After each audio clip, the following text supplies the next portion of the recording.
Pour yourself a cup of tea, put your feet up, and relax.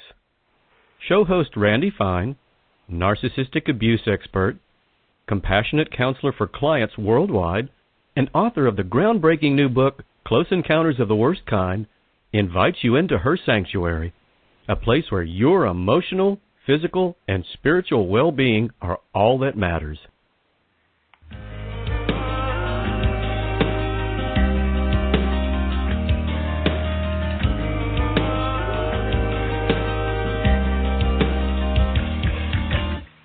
I know you're tired.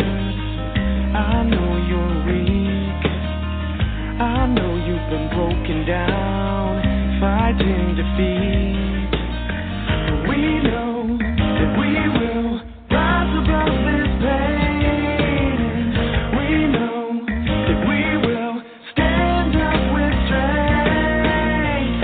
Everything's gonna be alright. Everyone's gonna be just fine. Telling you that everything's gonna be alright. Everyone's gonna be just fine.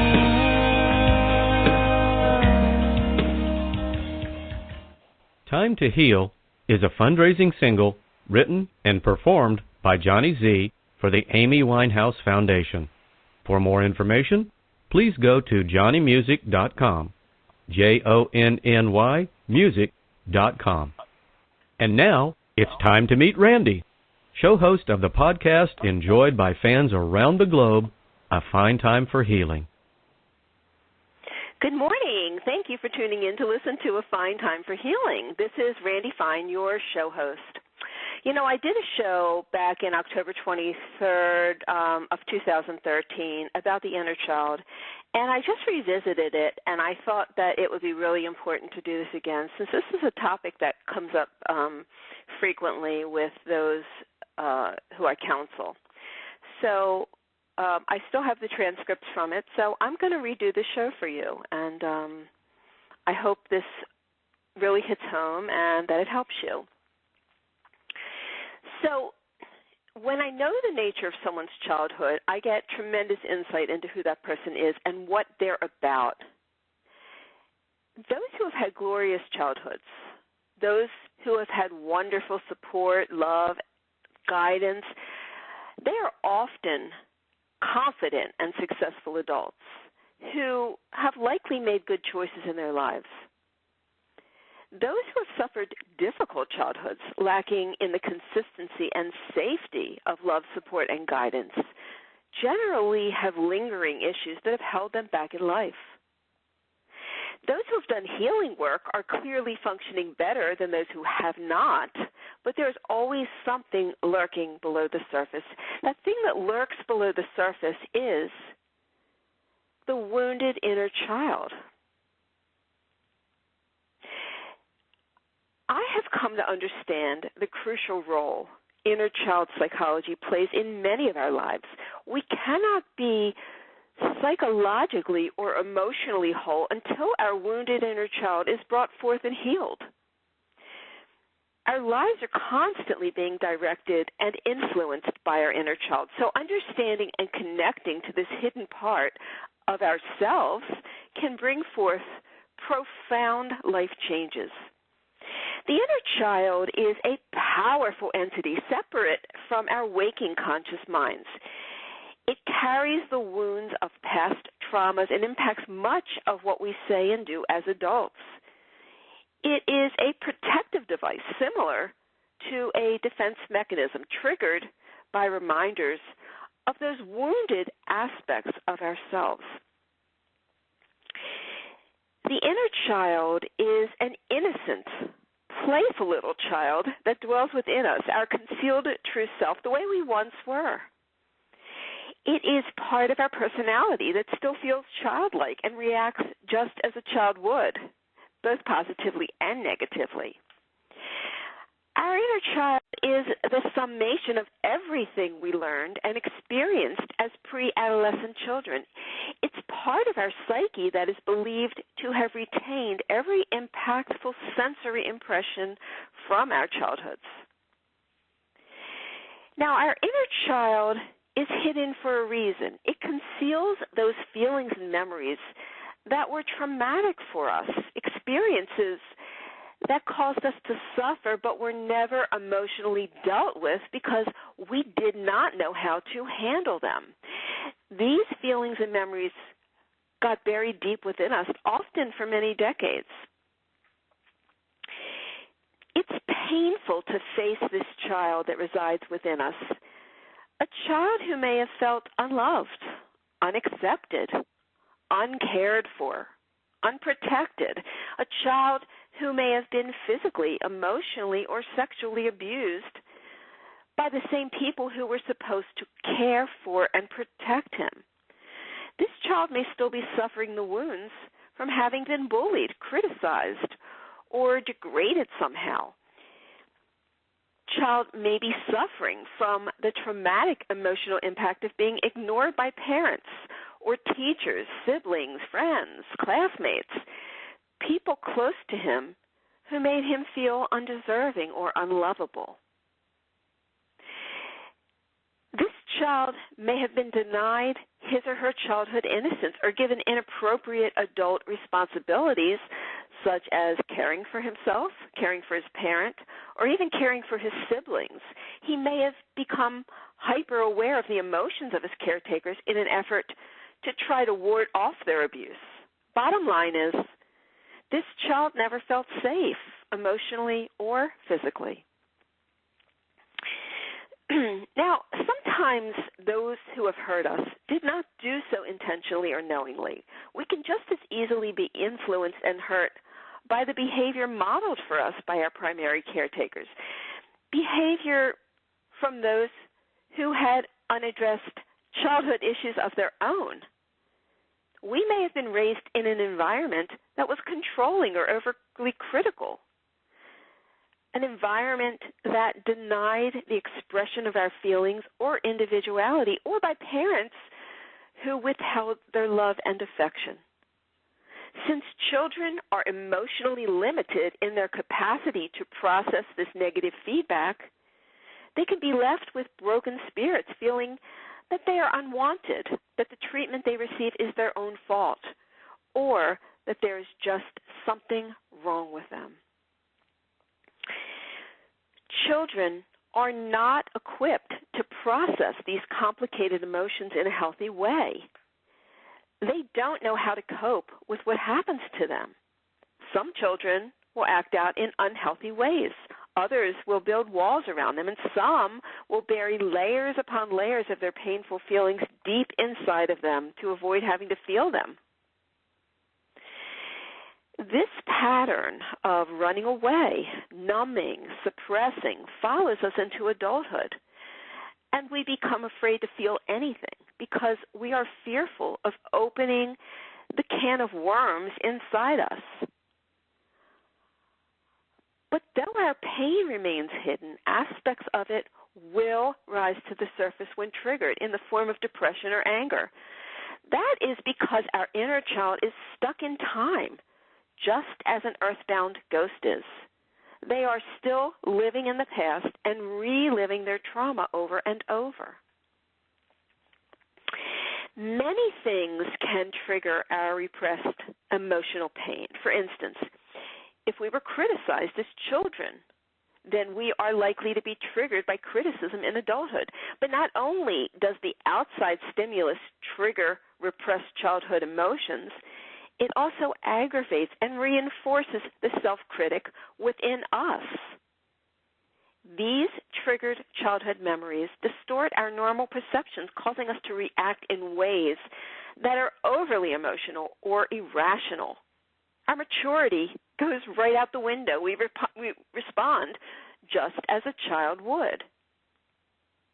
So if we don't understand the pathology of our behavior, these rapidly shifting emotions or sudden outbursts may leave us wondering if we might be suffering from some kind of personality disorder. Now, that is always a possibility, but the erratic behavior is more likely to be rooted in our wounded inner child. We may have physically grown up, but not emotionally. Everyone ages, but not everyone becomes an adult. Our budding ego and still developing personalities are right where we abandon them, stunted and childlike. With all that dysfunction living inside us, we cannot become mature adults. Being an adult means being emotionally self-sufficient. It means accepting, nurturing, loving ourselves. It means having control of and taking full responsibility for our words, our actions, our reactions. It means steering our own lives in a healthy way. A mature adult does not deny, neglect, or denigrate their emotional and psychological needs. They are not self-destructive, self-critical, self-sabotaging, self-defeating. A mature adult doesn't fight against or suppress the vulnerabilities and insecurities that exist within him.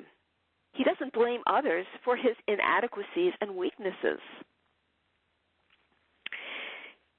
Those who carry a wounded child within may feel fearful, insecure, doubtful, shameful, lost, or even lonely. They may suffer from low self-esteem, moodiness, or depression. They may be childish in the ways they act out, acting out impulsively, impetuously, and aggressively. Or they may live in the past more than they live in the present. They may feel the need to tell their painful childhood stories to anyone who will listen, casting themselves in the role of victim, doing everything they can to keep the past alive. Their relationships may be immature. They may be unhealthy or destructive because of their fear of intimacy, their fear of abandonment or trust issues, or because of their neediness, their over-responsibility, irresponsibility, or even dependency. Thoughts of childhood events may bring up sadness, fear, anger, resentment, or guilt feelings out of the depths and up to the surface where they are experienced with great intensity. These intense feelings may cause them to panic, act out defensively, withdraw from others, or become cold and stoic.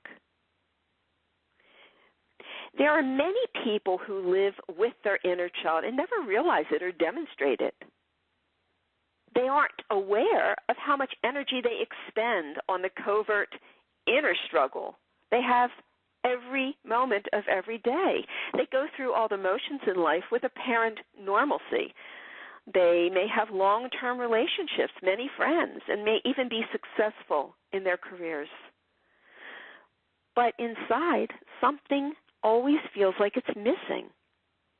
There always seems to be a hole inside them they can never fill. No matter how much others build them up, they never feel good enough.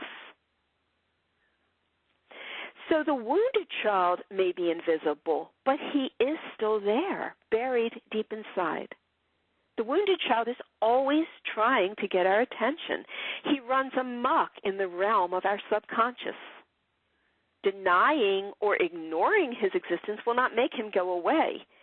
He continuously lets us know in ways both obvious and subtle that he needs our help, that he wants us to love and care for him. There are clear indications when our wounded inner child is crying out for help. The sorrow and pain we feel when this child calls out to us is overwhelming. But not wanting to suffer these raw emotions, our tendency is to do everything we can in the moment to block them. We run away from the pain. Some people stay busy all the time, sun up to sundown, leaving very little waking time to feel it. Some people try to numb the pain with drugs, alcohol, or other compulsive addictions. We push the child away, trying to stuff it back down where we can't see it or feel it anymore. But denying, suppressing, and hiding the parts of ourselves that make us uncomfortable are defense mechanisms that prolong our suffering. Choosing to remain unconscious only allows the wounded inner child to take control of our personality and to overpower our will. We cannot change what happened in the past. We cannot go back and get our needs met by those who were incapable of doing it in the first place. We cannot immerse ourselves in God or our higher power, hoping He will magically release us from the pain of our past. And we cannot overcompensate by being exceptional, wonderful human beings. The past is the past. There's no way to undo what was already done. So the time comes when we must claim our adulthood. We must accept our past and take responsibility for healing the painful emotions associated with it. If we want to rid ourselves of these feelings once and for all and become happy and whole, we have to face and own the parts of ourselves that we don't like, the parts that we don't want to deal with. This involves self-love, and self-love requires loving every part of ourselves. We cannot pick and choose the parts we like and still claim to love ourselves. Self-love requires taking ownership of the child we once were and making peace with the child we once were, merging the fragmented parts of ourselves into one healthy adult union. Becoming aware of the wounded part of ourselves, the neglected child within, is the first step toward healing the pain of the past. The awareness of this allows us to develop compassion for this innocent little boy or girl. It allows us to understand and accept that what happened to him or her was not his or her fault.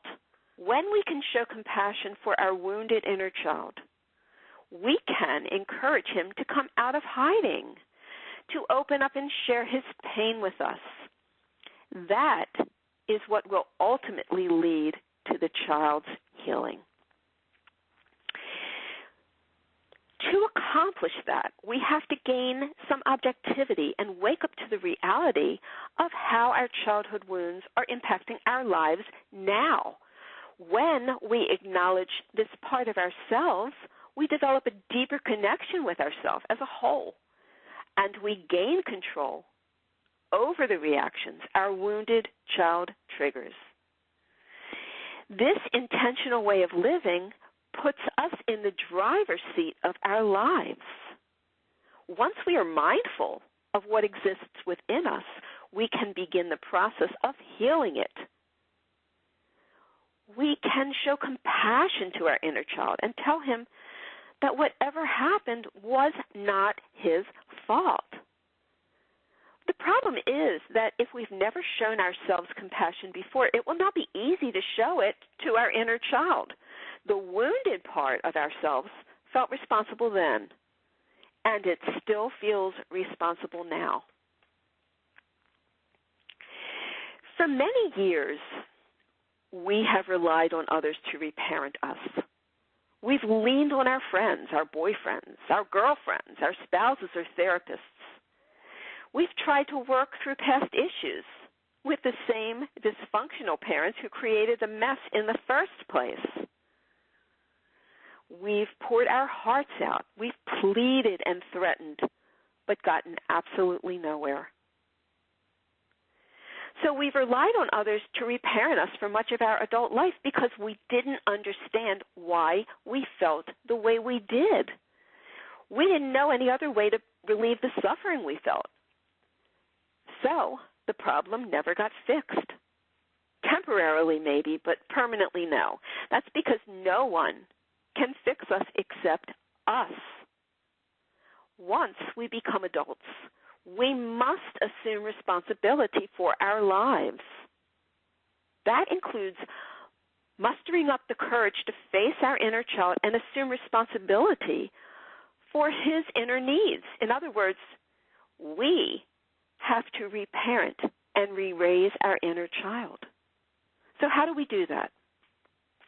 Well, we can begin to reparent our child within by imagining the parent we wish we'd had. That is the parent your child needs now. He needs you to be strong for him, just as you hoped your parent would have been strong for you. He needs guidelines. He needs you to teach him the discipline, the structure, and the boundaries that he never learned. Your responsibility is to help your inner child become whole and functional. That requires nurturing him, giving him the love, giving him the acceptance and the safety, support, and validation that he needed but never got as a child. If you listen to your inner child, he or she will guide you. Once that child opens up, he will tell you how he feels and what he needs from you. But keep in mind that this child has been suppressed for a very long time and may have difficulty expressing certain, if not all, his feelings.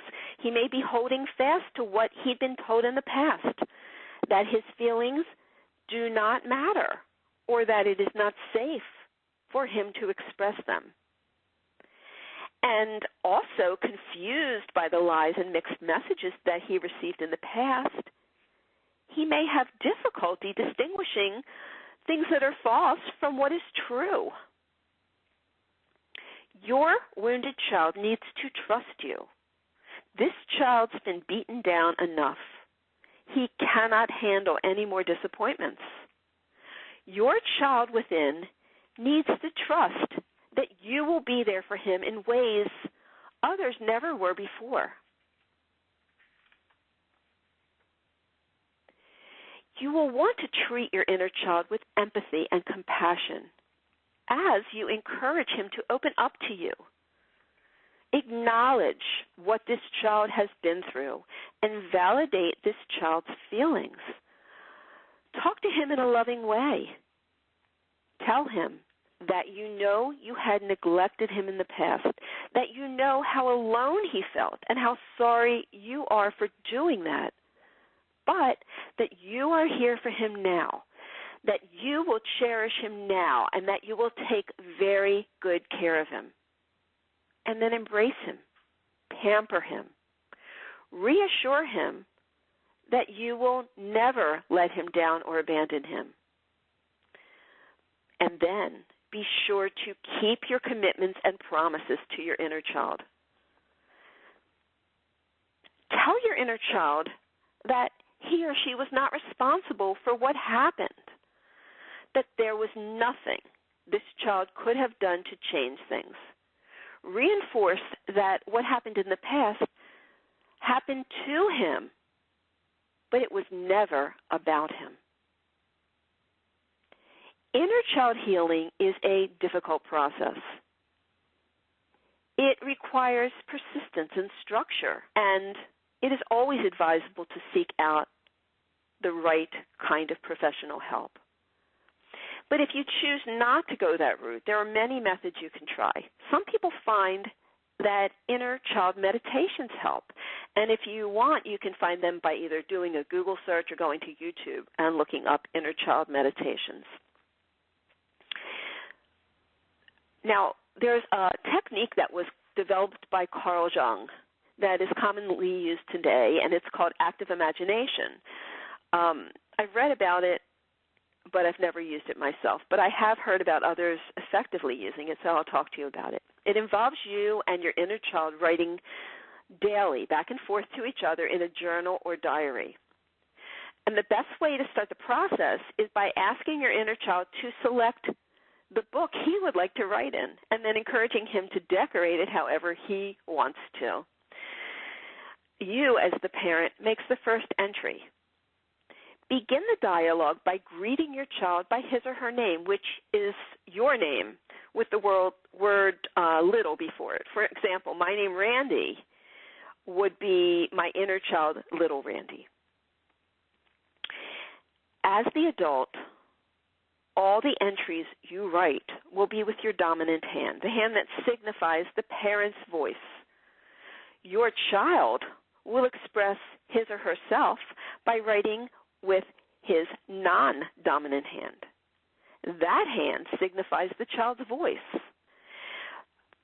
So by switching hands, you switch personalities. Whenever you finish writing an entry as the parent, hand the pen or pencil to the child and allow him to express himself.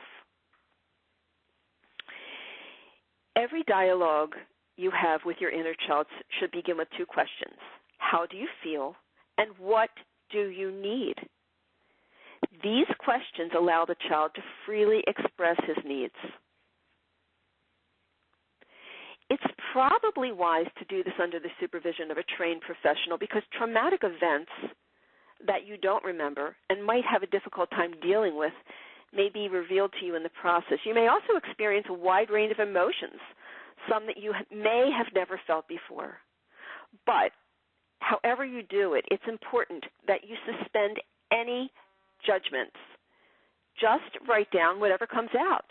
Don't edit or manipulate. Allow everything to be what it is. Speak to your child with love, with understanding and compassion.